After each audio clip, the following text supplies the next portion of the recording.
고백합시다. 예배자를 부르시는 하나님. 예배자를 부르시는 하나님. 네. 자, 모세가 출애굽을 2번씩이나 요구했고 이에 대해서 바로는 이런 지하에 또 거절을 하고 이런 모습을 우리가 봤는데요. 그런 상황 속에서 하나님은 여전히 이스라엘 백성을 내보내라 라고만 요구하시는 것이 아니라 그야말로 하나님께서 이스라엘 백성들을 살리시기 위한 어떤 거대한 역사를 이루어 가시는데요. 우리는 이렇게 생각할 수가 있죠. 아니, 전능하신 하나님이 까짓것 그 능력을 한꺼번에 확 애굽을 쓸어버리고 그냥 구원해 내시면 좋을 텐데 왜 이런 방법을 사용하셨을까 라는 생각을 우리가 종종 합니다. 신약시대에 들어와서도 마찬가지죠. 굳이 제자들을 불러서 그들에게 복음을 전할 권능을 주시고 전하라, 전도하라, 도를 전하는 방식을 통하여서 구원하시는 이런 방법을 하나님께서 사용하시는 걸 보면서 때로는 그 하나님의 크신 생각을 우리가 따라가지 못하는 경우가 있죠. 오늘날에도 굳이 왜 복음을 전하라 라는 방법을 통하여 구원하실까? 전능자의 손길이 한꺼번에 싹 이렇게 하시면 금방 믿을 것 같은데 이런 생각을 해봅니다.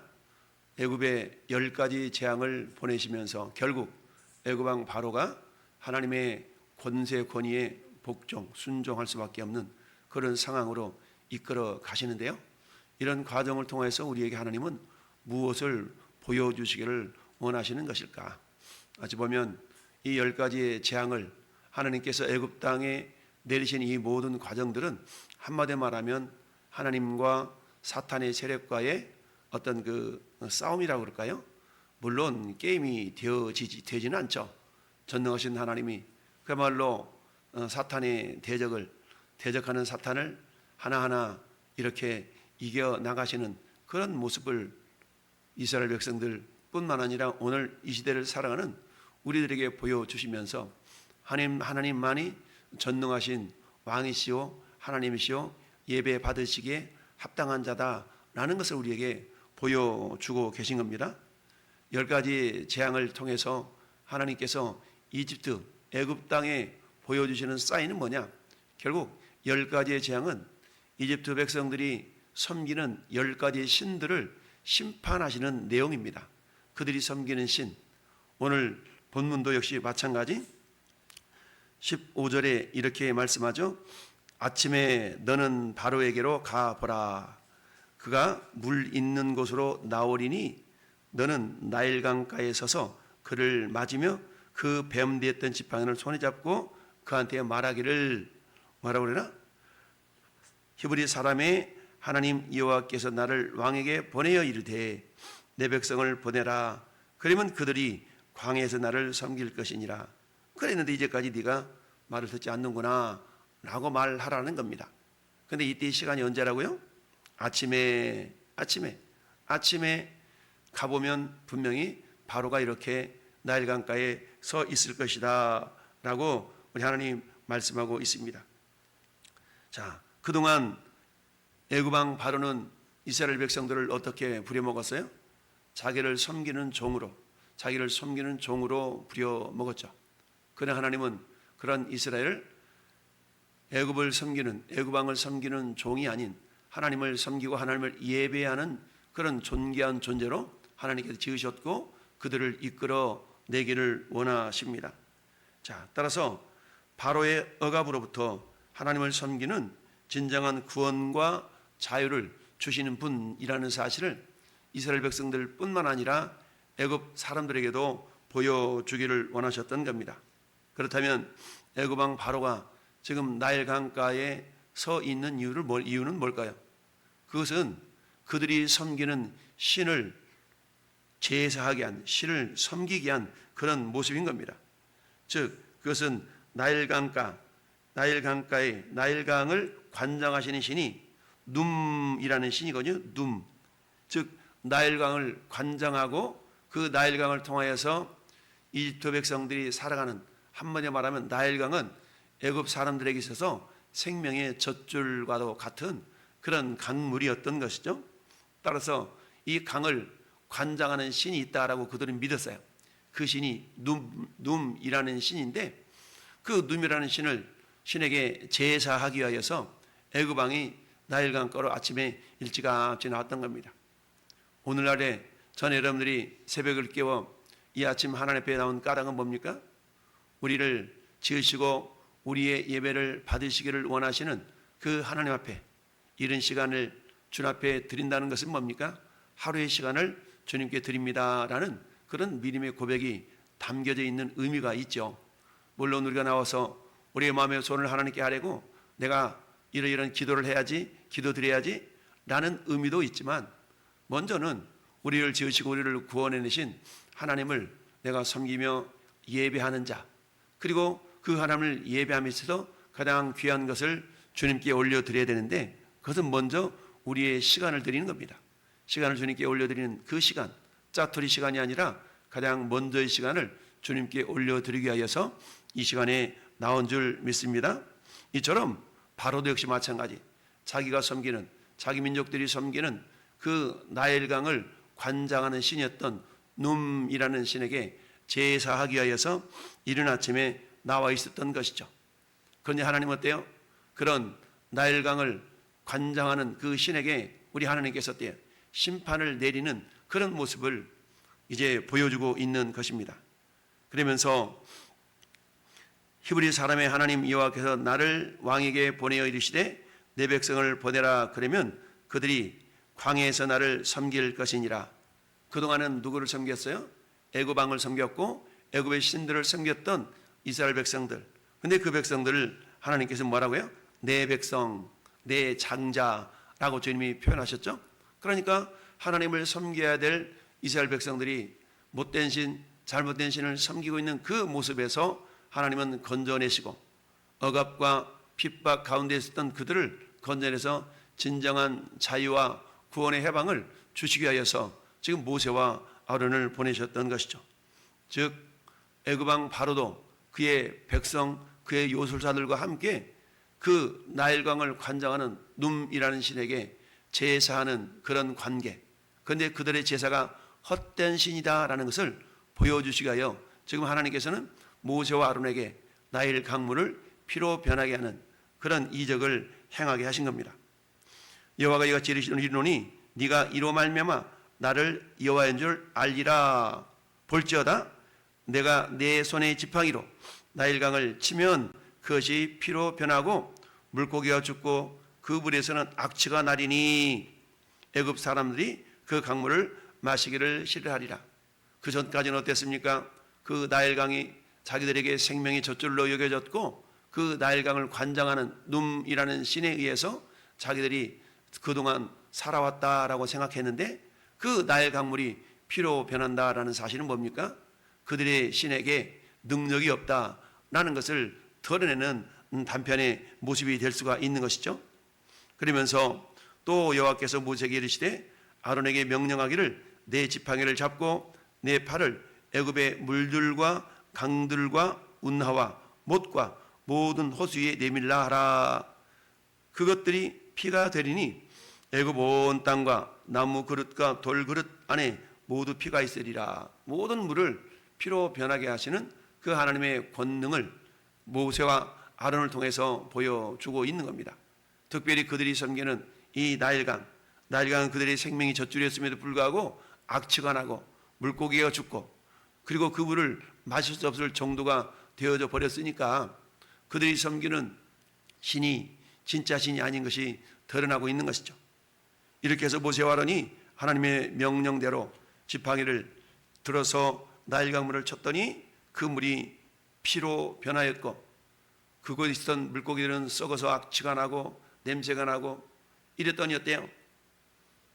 애굽의 요술사들도 자기들이 요술로 그와 같이 행했다. 자기도 그렇게 물로 변하게 하는. 그런데 여러분, 이 나일강을 관장하는 신이 눔이라는 신이라고 그랬는데 진정 이 신이 진짜 신이라면 이 요술사들이 어떻게 해야 돼요? 피로 변한 나일강물을 다시 원래대로 이렇게 돌려놔야만이 그 신이 진짜 신 아니겠습니까? 근데 애굽 요술사들도 물을 피로 변하긴 했지만 피로 변한 물을 다시 원래 물로 변화시키는 그런 이적은 능력은 행하지 못했던 것이죠.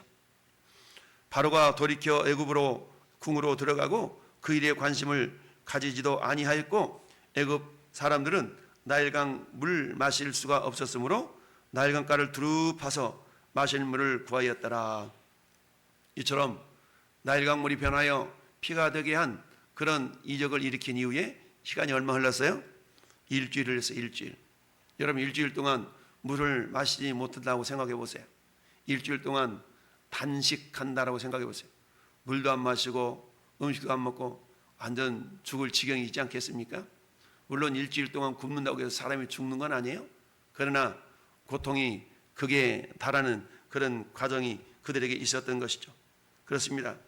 하나님은 저나 여러분들을 지으신 목적을 뭐라고 말씀하고 있습니까? 이사야 43장 21절에 이 백성은 내가 나를 위하여 지었나니 나를 찬송하게 하려 함이라 라고 말씀합니다. 찬송한다, 즉 예배한다라는 의미 아니겠습니까? 우리의 존재 목적 크게 두 가지를 늘 말씀드리죠.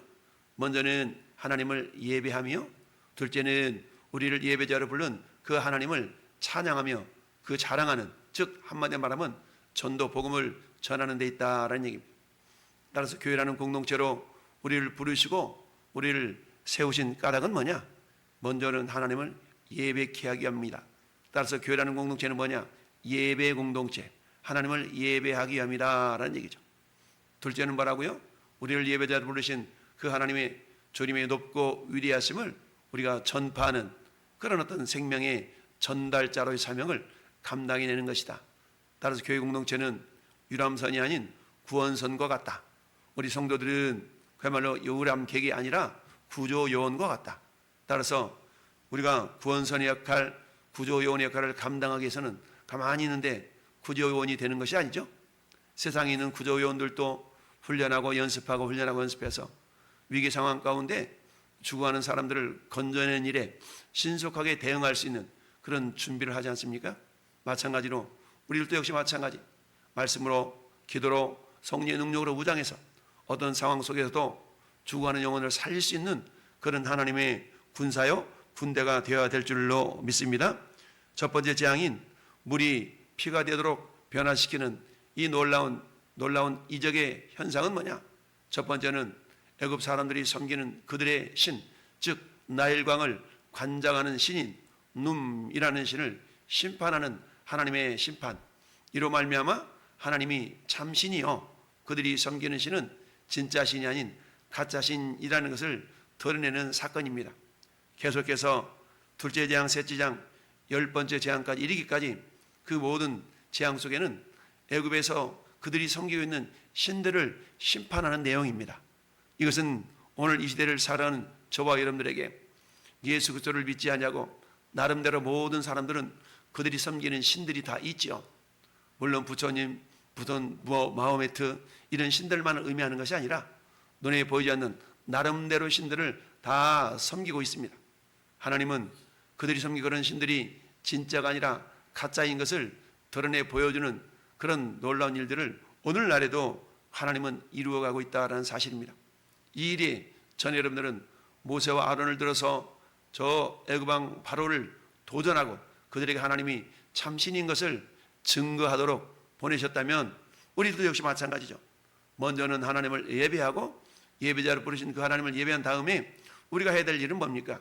바로왕 앞에 나가서 하나님만이 진정한 참신임을 드러내며 증거하였던 것처럼 우리도 역시 마찬가지, 세상을 향하여서 주는 그리스도시요 살아계신 하나님의 아들이다 라고 예수께서 그리스도이심을 증거하고 선포하는 일을 멈추지 않아야 됩니다.